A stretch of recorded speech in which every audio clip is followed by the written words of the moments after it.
Hello everyone, and thank you for stopping by.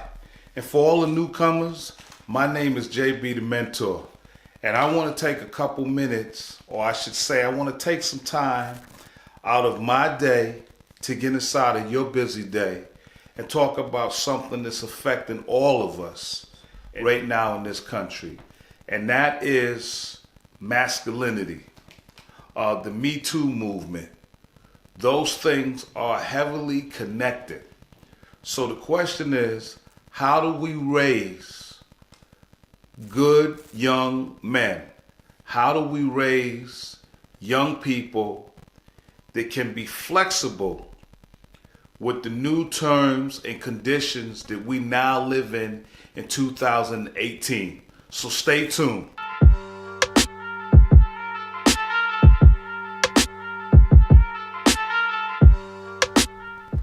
So number one, in order to raise a good man, a good young man, you have to have a good plan. And what do I mean by that? Is that old values that we hold on to, that men don't cry, men don't feel pain, men don't seek help, men don't think about mental health and emotional health.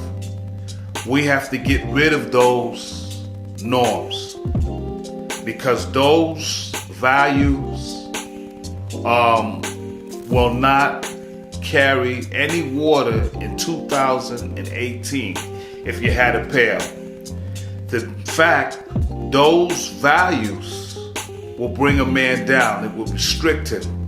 It will limit him, his ability, and it will limit his ability to interact with everyone around him, because he doesn't understand that being a man is about embracing all that you can with a certain level of humanity, a certain level of sensitivity, and a certain level of just wanting to be a decent human being.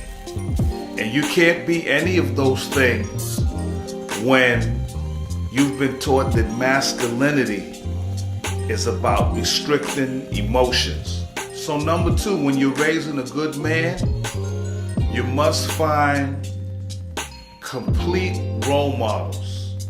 Models that have flexibility. That means they go from one end of the spectrum to the other end of the spectrum, and they don't get stuck in one area.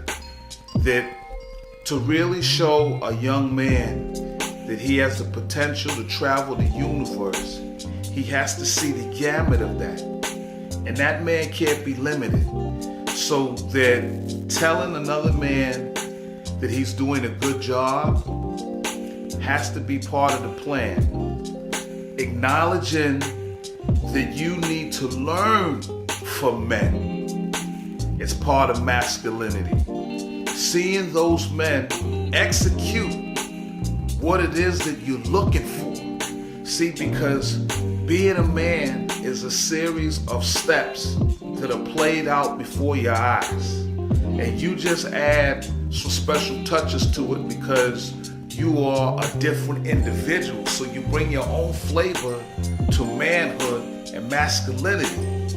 But if you don't have the blueprint, which is the modeling of what that thing could look like, what it could feel like, and how you can live it out, then it's going to be useless to you. So providing role models that are not rigid about how much they're willing to give, how much they're willing to hold on to, and this whole idea of being a man is really about embracing and sharing, and not so much being locked off and being isolated.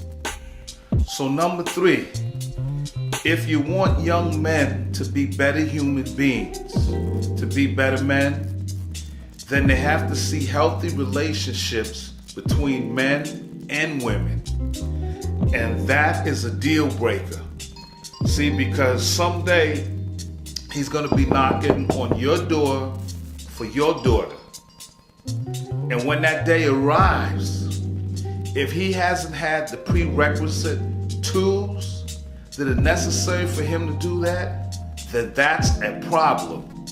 That's a potential line mine. So what you want to do is you want to constantly have him in a position where he sees that you treat women well, where he sees that you respect women, where he sees that you know how to adore them, that you know how to love them, that you're not afraid to say, hey, I love everything that you do and you help make me a better man. He has to see those things because some of that he's going to take with him. Those are skills that you can transfer. But if you don't provide those images, that energy, then he has nothing to work from and he has to figure it out himself. And if he has to figure it out himself, there will be a lot of damaged people taking that journey with him until he does figure it out.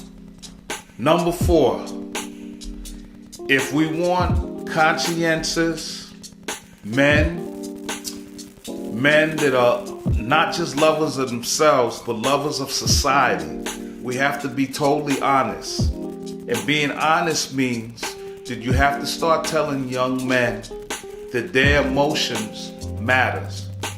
Their emotions count. Their emotions need to be received. That there has to be some admission of human beings being able to have a multitude of different emotions. And at different points in your life, you being able to tap into those things. Because those are indicators that either something is going wrong or something's going well. And if you don't use those parameters to navigate this journey, then you're going to crash and burn. So young men have to understand that shedding a tear is not the end of the world, but it's the beginning of understanding what makes you feel good, what makes you happy, what makes you sad. And yes, perhaps I should be elated that this young lady's in my life and not be afraid to acknowledge that and embrace that, because men have to suppress all of these emotions and these anxieties and joys and pains that we experience on a day-to-day basis. And there's not that much of a difference between the female and the male. They both share the same emotions. But where things get complicated is that the rules don't apply to both. When the man has to tap into emotions, he is told that if he is doing that, then he's flawed, he's weak, and he's not at his best. And that's wrong.